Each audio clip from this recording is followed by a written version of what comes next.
Papo Rec de hoje vai ser muito leve, com um assunto muito sério e com várias provocações de minha parte, porque está aqui a Mariezia Namoro e nós vamos falar de participação de mulheres na política. E a gente não trouxe aqui deputadas ou senadoras ou afins, porque esse pessoal já está na política. A gente vai falar de como colocar a gente na política. E qual é o grande desafio, então, meninas, para a gente abrir espaço dentro dos partidos? Porque, veja, eu brinco, e já arranjei cada problema com isso, que os caras falam assim, tem que fazer juventude nos partidos. E eu acho que fazer a juventude é o melhor jeito da juventude não te encher o saco. Porque daí eles ocupam o espaço lá da juventude, ficam fazendo evento da juventude e não vem atrapalhar a executiva, não vem discutir a coisa dos adultos. Tipo, crianças, vocês brincam lá, é a mesa das crianças e a mesa dos adultos. Essa criação, partido mulher, criação de mesa mulheres, essa separação, acaba ficando nisso aí. Vamos botar as mulheres batendo papo lá na cozinha que os homens sentam na sala? O que vocês me dizem? Bom, Maurício, obrigada pelo convite, por estar aqui com vocês. É uma honra aqui estar compartilhando esse momento aqui, falar um pouquinho de um tema que a gente até não gostaria de estar precisando falar, mas ele se faz necessário ainda a gente debater a participação das mulheres, até porque, como você mesmo colocou, a gente também tem uma subrepresentação aí das mulheres nesses espaços de estruturas partidárias.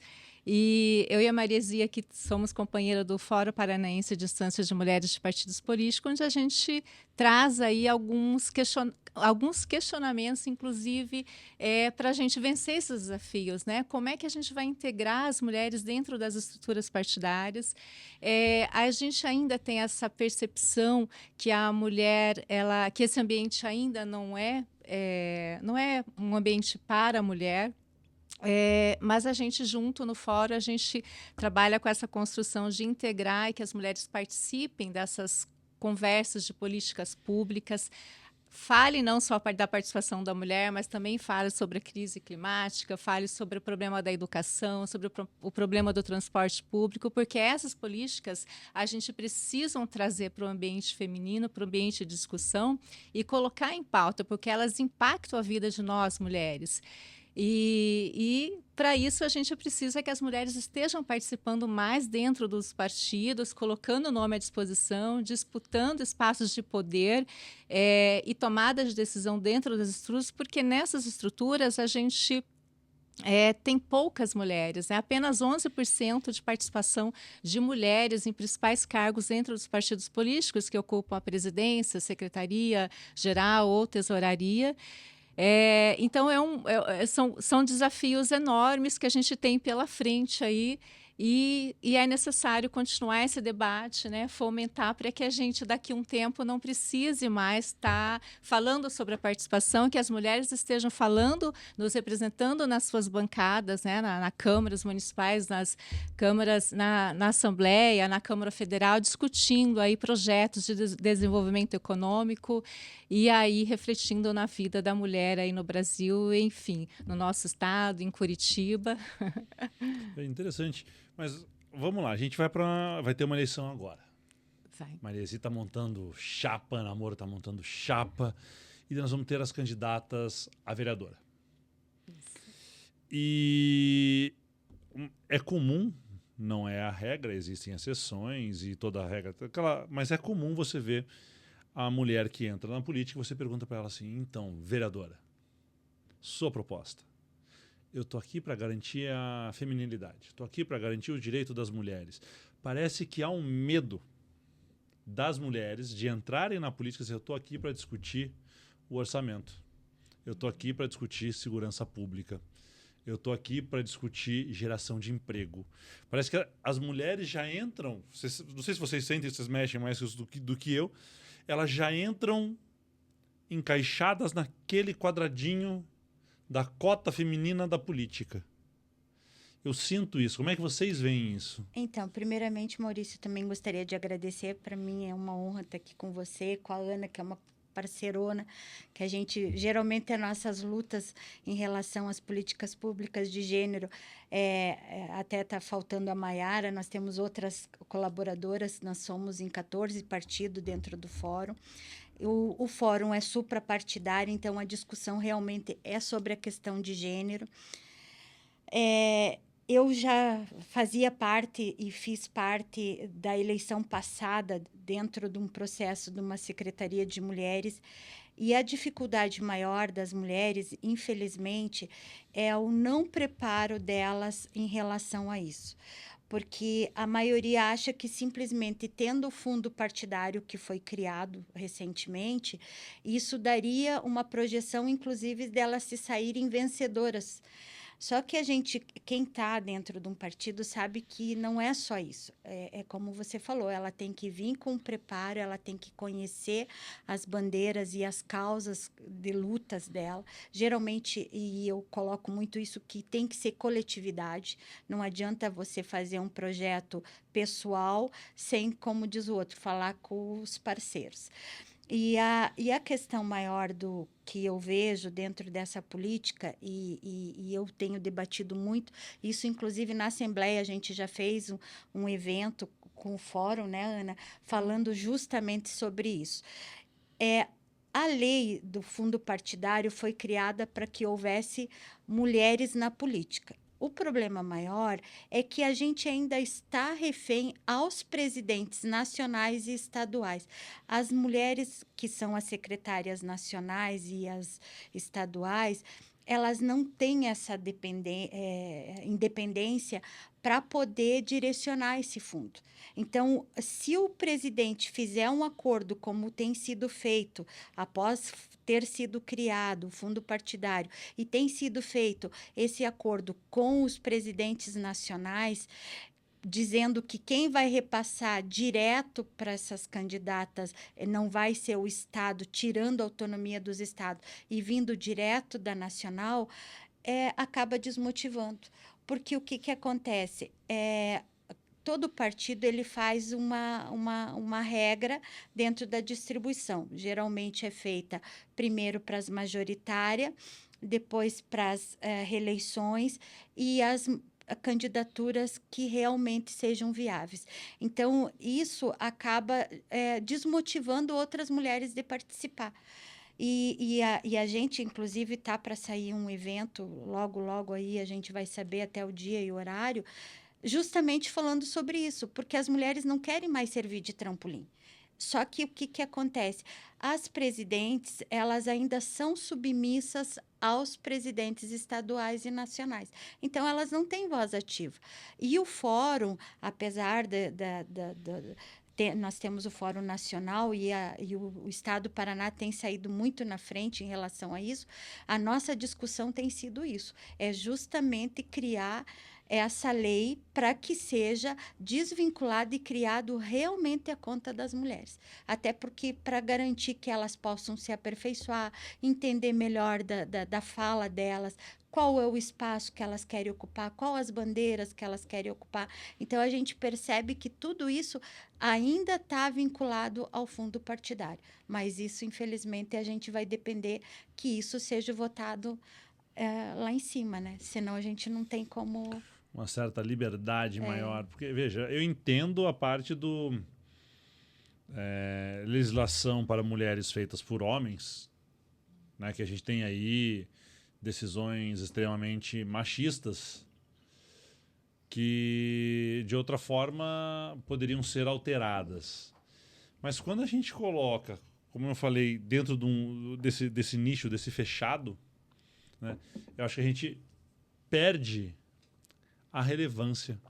A gente perde a discussão, ela fica identitária ali, ela fica só nesse fato de ser mulher, né? Ah, tem que ter mulher, tem que ter mulher. Mas tem que abrir mais a discussão, um pouco mais profundo do que isso, né? Porque a gente vê, fulano tem que nomear uma mulher para ser desembargadora. Eu acho que assim, a gente poderia mudar o discurso, falar assim, tem que nomear alguém capaz para ser desembargador. Pode ser homem, pode ser mulher. A gente cria Porque parece que a gente cria com a cota, e eu estou aqui provocando vocês, a ideia é essa, a gente cria um limite. Tem que ter 30% de mulheres no tribunal. A gente poderia ter 30, 40, 50, 60, 70. Mas a gente põe ali aquele 30%, em vez dele ser um incentivo, ele é o limite. Já temos 3 em 10. Não precisa mais. Quer dizer, tanto faz se aquela pessoa ela é mais capaz que o próximo candidato, já tem 3 mulheres. Não precisa botar a 4ª.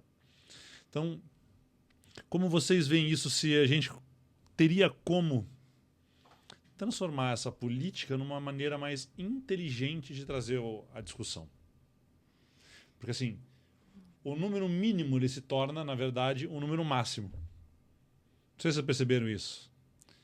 30% de cota para gênero feminino, na verdade, 30% de cotas para gênero, né, na legislação. Ninguém se atentou a isso, que ainda pode virar uma discussão enorme sobre chapas futuras, porque gênero, hoje em dia, segundo o próprio tribunal, não é mais só homem e mulher. Não. Né? Então, você não pode ter uma chapa só de 10 mulheres. Você teria que ter 3 homens e 7 mulheres. Como é que a gente melhora essa discussão? Como é que a gente traz mais, sem ser entre aspas, a obrigação de ter? Né? Como é que vocês acham que a gente pode transformar a política mais desejável, mais almejável, não tão distante? Né? Porque todo mundo fala, vai fazer o quê? É o ambiente masculino. Sim. Como é que a gente muda isso?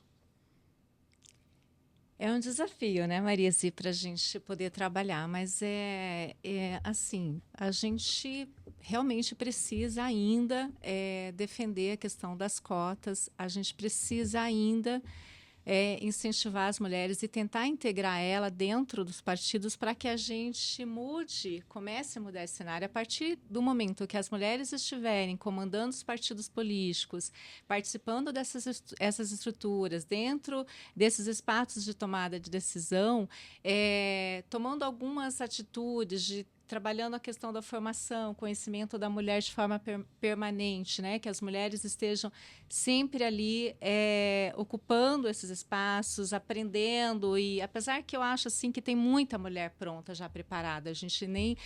até eu não gosto desse termo de capacitar, formar, porque eu realizei...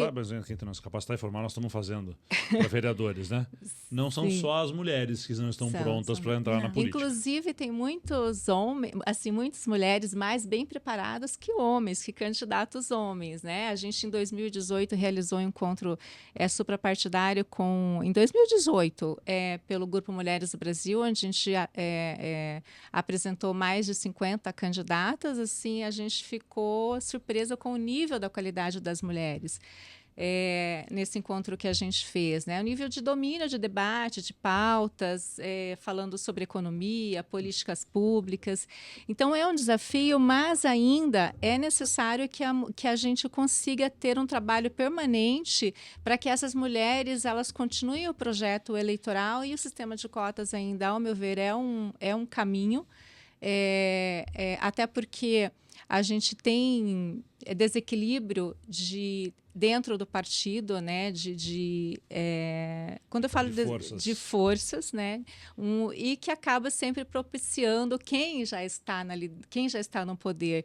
Então, e normalmente quem já está no poder são homens, né, são parlamentares que estão aí há muito tempo ocupando esses espaços. Mas essa é uma discussão assim que é complexa, né, Marise?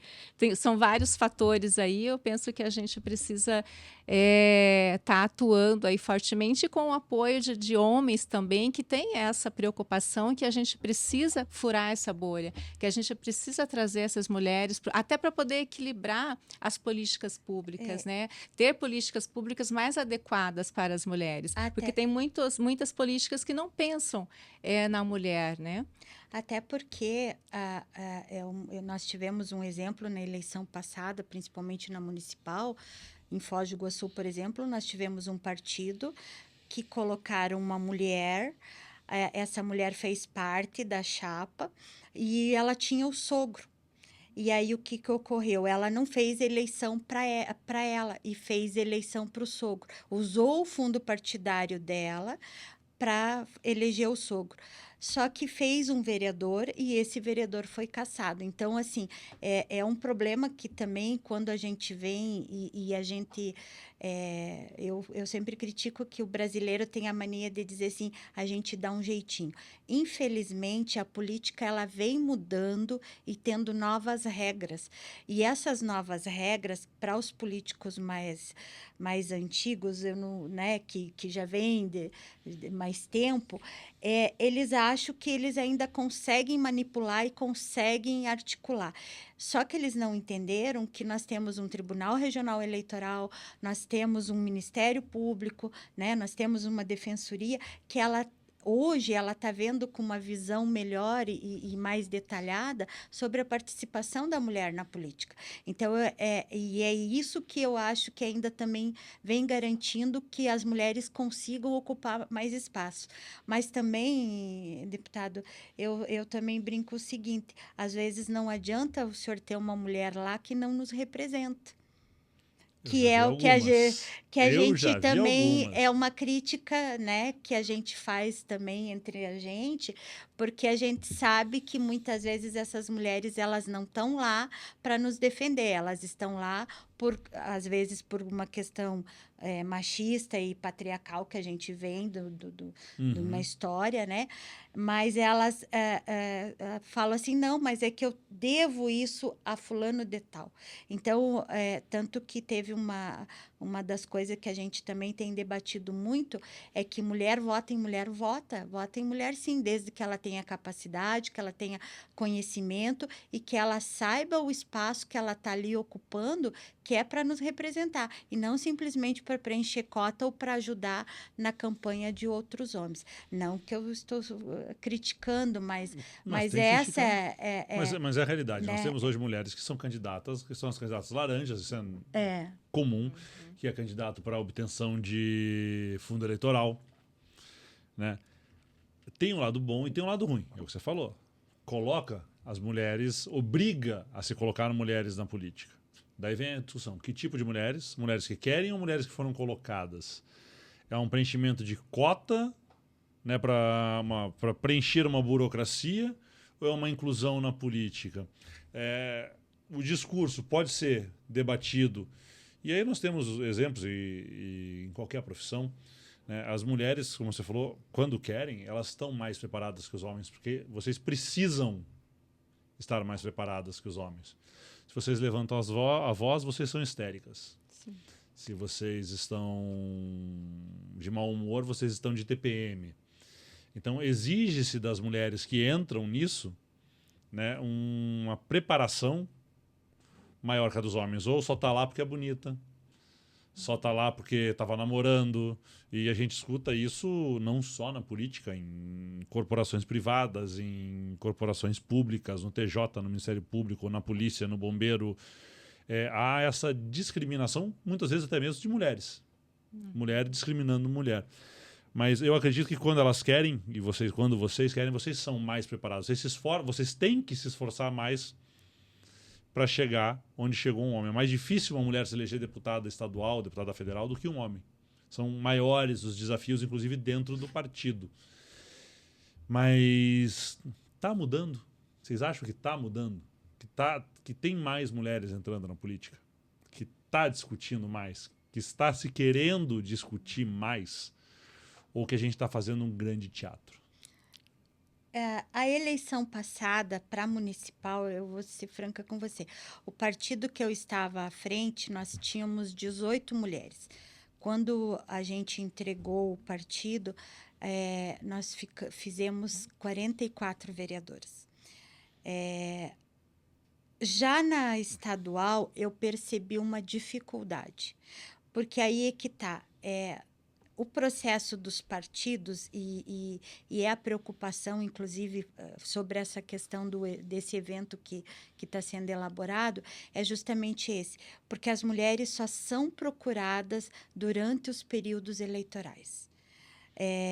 Como eu também já até agora, para montar a chapa, como você perguntou, a gente fez um critério dentro de um processo de quantidade de voto, de quem já havia concorrido e quem está indo pela primeira vez, para dar direitos iguais a todos. É claro que não é fácil para um partido como o que hoje eu estou à frente, é mais fácil porque a gente está começando e foi pego assim com 40 dias e a gente, né, teve colaboração de vários colegas que participam. Mas para um partido grande é mais complicado. Então, é aí que entra esse detalhe da autonomia da presidente nacional e da estadual fazer essa visão. Porque, como eu digo, a nacional ela não conhece a realidade dos estados. Nós somos 27 estados. Dentro de cada estado, ele age e é feito de uma forma. Então, a gente tem que ter essa preocupação e ter esse cuidado para ver como que vai ser montada essas candidaturas. E essas candidaturas femininas, elas geralmente são feitas assim, em cima da hora e são colocadas meio... vamos chamar um grupo que faz pouco voto e dando prioridade geralmente para uma que já está em destaque. Então, e hoje eu percebo que as mulheres já não querem mais isso. E agora, para montar a chapa, a Ana também, nós conversando, nós tivemos muita dificuldade e não foi só com as mulheres, foram com os homens também. Mas né? eu acho que nós estamos falando que na vereança, chapa de vereadores, é mais fácil. Por quê? Porque você está montando um coletivo com o mesmo objetivo, né? Quando a gente fala de uma eleição estadual, né, no outro ano, nós temos o deputado estadual e o deputado federal. E o que eu vejo? Eu vejo o deputado estadual lançando a fulana para federal só para utilizar o fundo dela como cabo eleitoral naquela região. Ou o deputado federal lançando a deputada estadual. Na verdade, não se lançou uma candidata, se lançou um cabo eleitoral. Algumas vezes a gente até compreende, a pessoa estava se preparando para uma eleição municipal, de vereança ou de candidato a prefeito. Mas a maioria das vezes o que eu vejo, e vocês veem isso também, só quem não vê o Ministério Público, porque não quer, é que fulano foi lançado para bancar a campanha de ciclano. Né? Como é que a gente briga com isso dentro de um partido, vocês que estão assim... Como é que você pega o presidente do partido A e B, não necessariamente do partido de vocês, Sim. mas né? Como é que você pode chegar para um fulano e falar assim, presidente, a Joaninha, que está sendo candidata aqui em Curitiba, para deputada estadual, ela é funcionária do Pedrinho, que é deputado federal. Ela não é candidata, ela é uma cabo eleitoral dele que vocês estão dando um jeito de dar mais dinheiro para a campanha de um homem. É isso que você fala, então, da autonomia do fundo, de mulheres decidirem a distribuição de fundo para evitar isso? Olha, Maurício, bom, no partido que eu estou, e a gente vem trabalhando isso na questão do fórum também, nós não compactuamos com essa linha mais dentro dos nossos partidos, né? Dos partidos que a gente está ali, eu acredito que também outras lideranças femininas, todos os projetos eleitorais, formação de chapa, inclusive desde das que eu participei, todas as mulheres têm projetos eleitorais, elas só são candidatas porque elas têm projetos eleitorais, ela tem uma jornada a seguir, ela decidiu ou ela já vem de uma candidatura anterior e ela está ali porque ela quer ser candidata e tem esse projeto político. Essa prática, assim, dentro do meu partido, a gente não, assim, combate fortemente, né? E a gente aconselha as mulheres a não usarem, né? Não serem, digamos assim, cabo eleitoral. Exatamente, serem usadas, porque... Mas, infelizmente, você tem razão, isso acontece em vários outros partidos, um modus operandi aí da política, e, infelizmente, a gente precisa... colocar isso em questão, discutir e que a gente precisa combater. Inclusive, não só para a chapa estadual, federal, mas para a chapa de vereança também. Nós também, em 2016, montamos uma chapa nessa linha, com essa prática. Em 2020, todas pré-candidatas com projetos eleitorais em 2022, mas a gente também sabe que tem uma dificuldade dessas mulheres, a maioria dessas mulheres manter o projeto eleitoral, né? Dar continuidade a esse projeto, até por várias outras questões, vários outros fatores. Mas é uma prática que os partidos precisam, né, Maria? A gente precisa cobrar dos partidos para que não aconteça. A gente precisa ter respeito com as lideranças, formar essas lideranças, até para que a gente consiga fortalecer o partido, fortalecer a legenda, para que a gente possa aumentar o número de bancada. Até porque, dentro de alguns partidos, dentro do regimento interno do partido, eles não têm secretaria da mulher. São bem poucos os partidos que realmente têm a secretária. E uma das dificuldades maiores, por exemplo, é você conseguir colocar, por mais que foi divulgado, né, Ana, a questão do fundo partidário, quando você vai falar com o presidente até municipal do partido, dizendo que ele tem que criar esse movimento de mulheres, porque quando você fala a secretária da mulher do município, ou do estado, ou a nível nacional, você está falando da questão gênero-mulher, né? Independente dela ser negra, dela ser, né, amarela, né? Mas você está falando dela como mulher. E a dificuldade é muito grande. Eles não aceitam, a gente convida, convoca, faz reuniões. Aí também a gente sofre um outro problema, porque dentro do processo do Fundo Partidário de Mulheres, para você fazer um evento, você só pode usar esse dinheiro com as mulheres.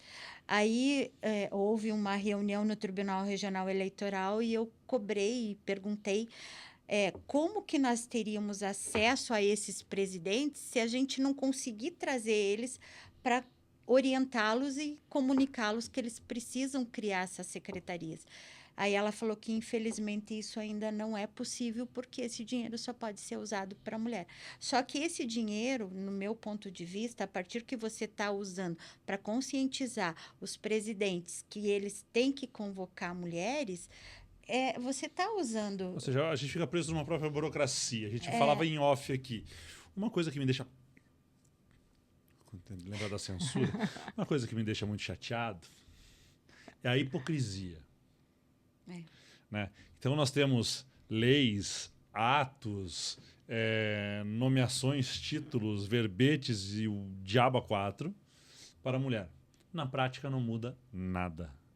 Né? São coisas feitas nesse afã de se dizer que fez alguma coisa e não gera nenhum resultado.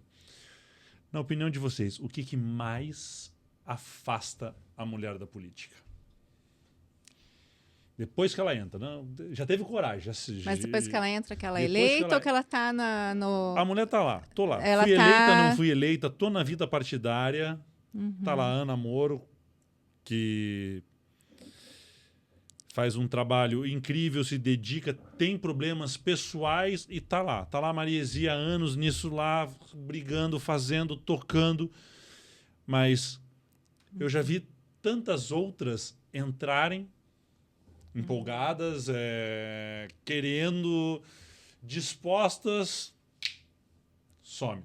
Ou some ou entra no sistema, né? Vira, como a gente falou ali, degrau. O que leva a isso? O que vocês acham? O que vocês veem nessa experiência? Que vocês estão angariando mulheres para entrar. Já angariaram centenas, milhares. De repente elas se esvão pelos dedos. Aquilo vai. O que mais tira a mulher da política? Eu acho que é a violência, né? A violência e a rotulação. Eu acho que isso é o que mais... Que a violência... até a gente como dirigente, eu nunca fui candidato, mas a Ana já foi. Eu falo assim que a violência que a gente sofre internamente dentro dos partidos é muito grande. E você se fazer ouvir é complicado até internamente dentro dos partidos. E quando você entra, você vem cheio de ilusão. Você vem que vai querer mudar o mundo, né?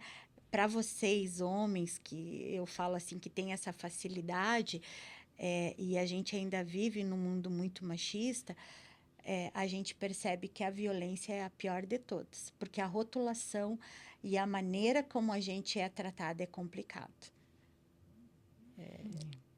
É isso, Ana? Olha, concordo com a Marisa, a violência política de gênero ela é muito forte ainda, a gente precisa realmente fortalecer alguns mecanismos aí, denunciar a violência política de gênero, mas não é só isso também. Outros fatores também colaboram para que afaste essas mulheres, né? A falta de espaço dentro do partido, a própria situação da mulher, às vezes não é um momento de vida dela, ou às vezes ela não se ela vem para uma campanha, está militando, mas ela acho que aquilo ali não é para ela, né? Então eu já vi algumas mulheres, Ana, eu gosto da política, participo, mas não como candidata. Eu quero construir o partido, eu quero construir políticas Mas por que públicas. isso? Porque se eu sou homem e eu estou fazendo campanha, eu tenho o direito e tenho reconhecimento de que eu deixei a minha casa na segunda-feira de manhã e voltei na sexta. O Maurício trabalha pra caramba, cara. Você viu o tanto de cidade que ele rodou, você viu aonde que ele foi, você viu como é que ele fez. Ninguém me julga porque eu não busquei o Marcelo e o Matheus na escola. Ninguém fala que eu esqueci de fazer o mercado. E acontece. Esse tempo lá em casa acabou até o detergente da pia, porque eu não fui no mercado. Mas eu não tenho essa cobrança. Exatamente. Vocês que têm. Nós temos que aí Você acha é um que isso fator influencia? Porque eu vejo isso. Não influencia essa jornada eu tripla. sou o trabalhador, eu sou o cara que se colocou. A mulher é quem abandonou a família. Sim. Pega isso? Pega. E as rotulações. Foi o que ela colocou das rotulações, até porque você não é cobrado por não ir buscar o seu filho, ou, né? Só pelos filhos. Meu Deus! Não, os filhos cobram. Mas a gente, né, Marisa, a gente é cobrada. Os próprios esposos, né, Ana, às vezes é como você falou, nós mulheres, a gente tem o compromisso em casa, a gente tem, né, a gente fala que a nossa vida é 3 etapas. E dentro dessas 3 etapas, a gente tem o compromisso em casa, o trabalho e o partido.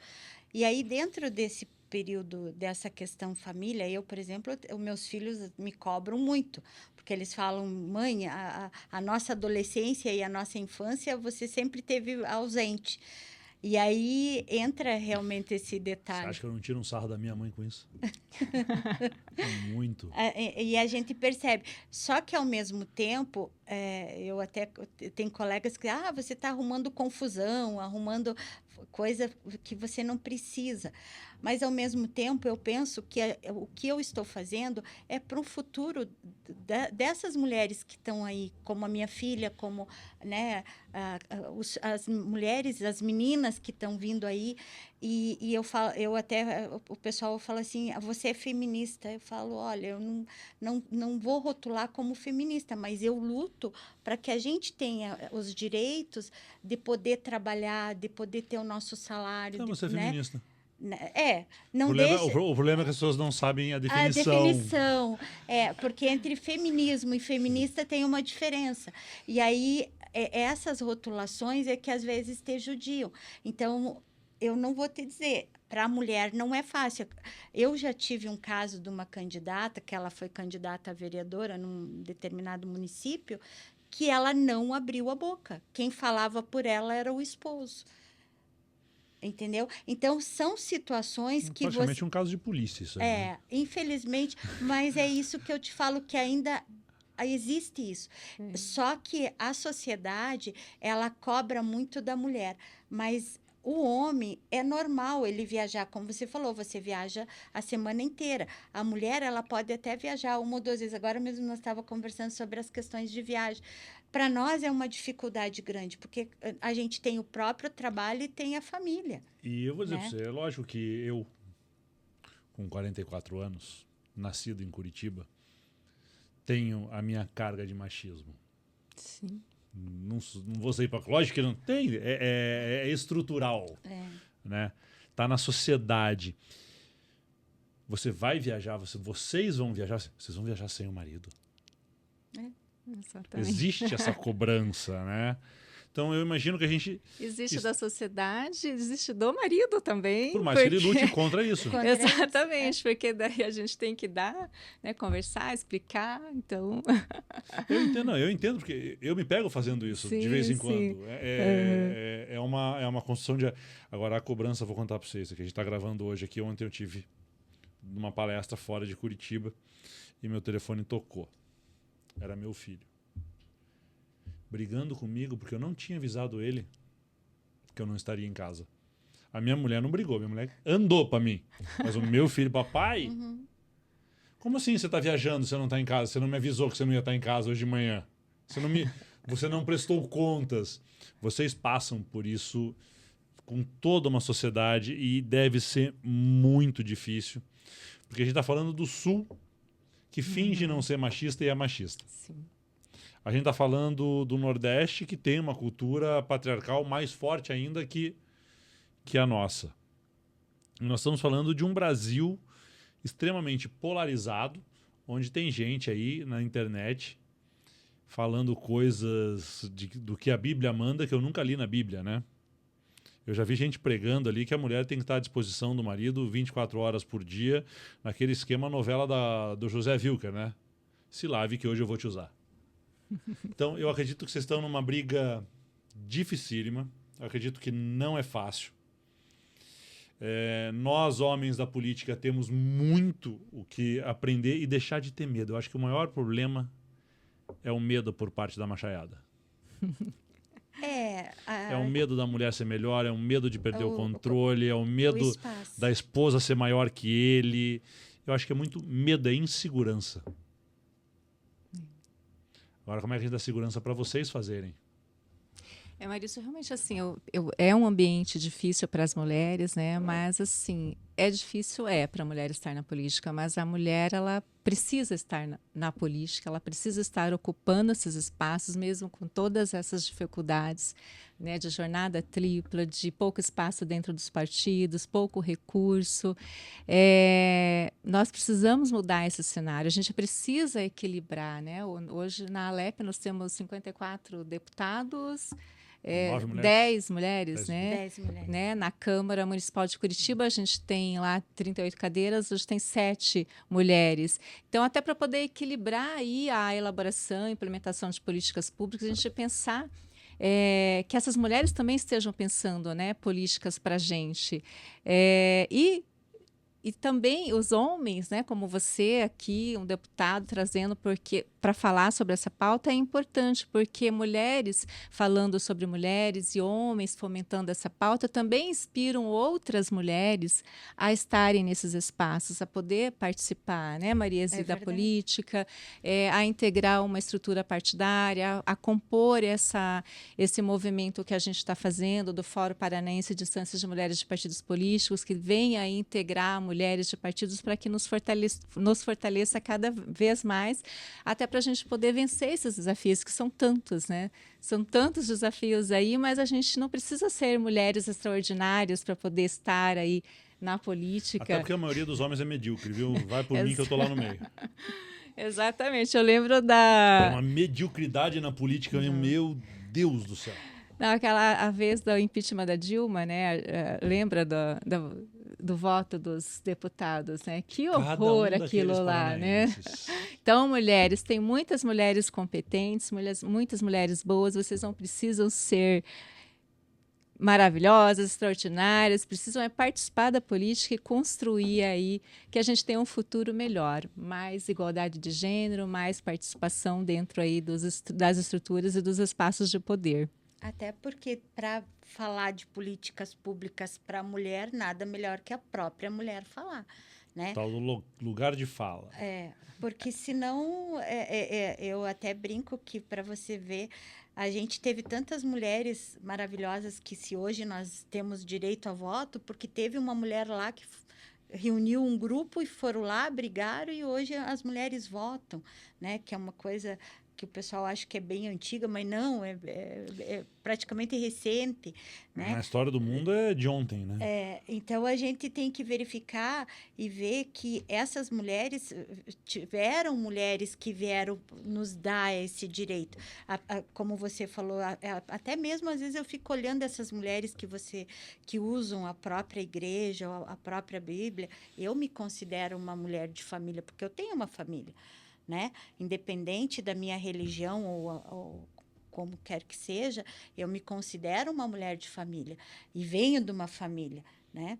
Então, eu percebo que isso mostra a fragilidade dela de conhecimento da história da mulher na política. Eu acho incrível, para a gente fechar aqui, antes que eu já vi as mãozinhas subindo lá, ou seja, nossos tempos está estourando. Eu acho incrível que é o seguinte, as pessoas dizem assim, mulheres, já vi mulheres falando isso, eu odeio as feministas, mas eu trabalho, eu tenho um carro, eu tenho um emprego, eu tenho dinheiro, eu tenho direito a voto, eu posso usar calça, eu posso não usar calça, né? Então, assim, é uma falta de conhecimento daquilo que a gente falou, do que é ser feminista, o que é o feminismo, qual é esse movimento, né? E quais são essa luta de direitos que é tão recente, tão frágil, que parece que a gente já esqueceu. As mulheres conquistaram tanto em tão pouco tempo de história da humanidade e parece que isso tudo foi esquecido. Sempre teve e não teve. Ontem não tinha. E pode ser tirado assim, principalmente num mundo de extremos, né? Então, parabéns para vocês pelo trabalho, que vocês consigam trazer mais mulheres e que a gente possa ter as cotas como número mínimo, não número máximo, ou que a gente sequer precise se preocupar com as cotas. Exatamente. É o que nós queremos também. Na verdade, a gente quer a paridade, né? Mas, então, tá na luta aí. Tá certo. Gostou da conversa? Procura saber mais sobre o Fórum das Meninas, as Mulheres Paranaenses. Como é que é? O nome é comprido? Fórum Paranaense de Instâncias de Mulheres de Partidos Políticos. Exija o seu lugar, exija a sua voz. Acompanhe o trabalho das meninas, que é incrível, por mais mulheres na política.